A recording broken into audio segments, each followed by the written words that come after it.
Okay. Chairman Bishop, I'm honored to be here to share with you my opinions based on 30 years of experience within the traditional architecture world. The NMF creates self-sustaining destination landmarks of national historical and aesthetic relevance with a strong focus on interactive technology in order to teach younger Americans in their language. We make history cool. We are among the few private organizations that design, build, own, operate, and maintain civic assets. We are headquartered in the Millennium Gate Georgia History Museum, a 100-foot-tall triumphal arch. This $21 million ensemble is set in a 4-acre lakeside park in Midtown Atlanta, surrounded by allegorical sculpture and equipped with a high-tech interactive theater. You may have 6 Millennium Gates for the cost of 1 Gary Memorial on similar-size sites. I was asked by the National Civic Arts Society to judge the alternative competition for the Eisenhower Memorial.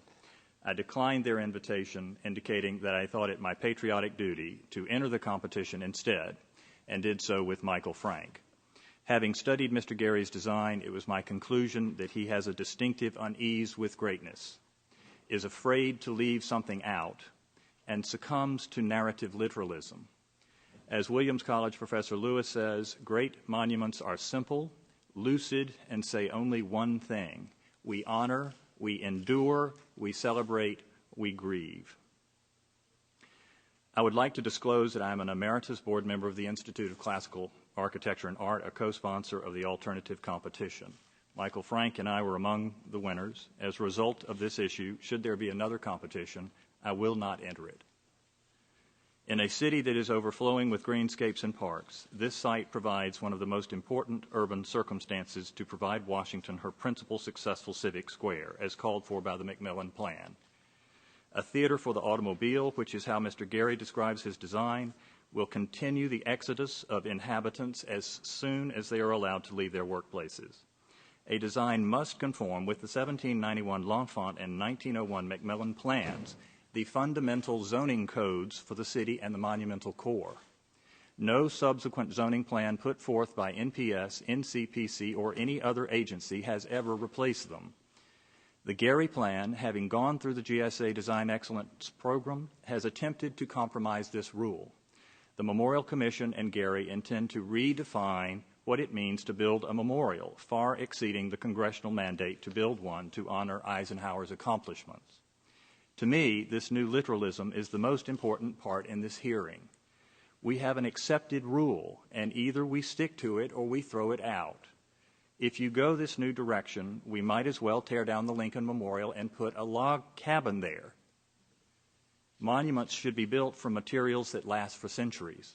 Mr. Gary does not typically spec this type of material. It is my understanding that the gigantic fence described as a tapestry is promoted by the Gary team as larger than the Hollywood sign. In urban environments, acid rain, bird droppings, and air quality will seriously disintegrate this feature and most likely cause security issues for pedestrians below. The only positive thing I can say about it is that most likely very few people would go there, and so there is less chance that a piece of Kansas would fall on someone's head. Trash collects in public spaces. The wind blows and visitors are careless. Gusts will blow standard city trash all over the 600-foot-long fence. We have to clean our Millennium Gate Park every day, and the cost to clean this simple place is expensive. The cost to clean the Gary enormous structure every day will be more expensive.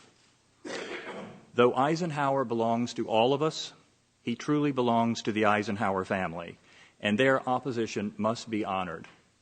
Successive generations of this family have continued to serve our country, and we owe them respect as much for that service as we do for their heritage. I end with a paraphrase of the General's letter written in case Operation Overlord was unsuccessful.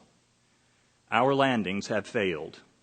The troops, the air, and the Navy did all that bravery and devotion to duty could do. If any blame or fault attaches to the attempt, it is mine alone. This is the character of the man we are attempting to honor. We must get this right. The current design is magnificent anti-heroism. Please call for a new and open competition.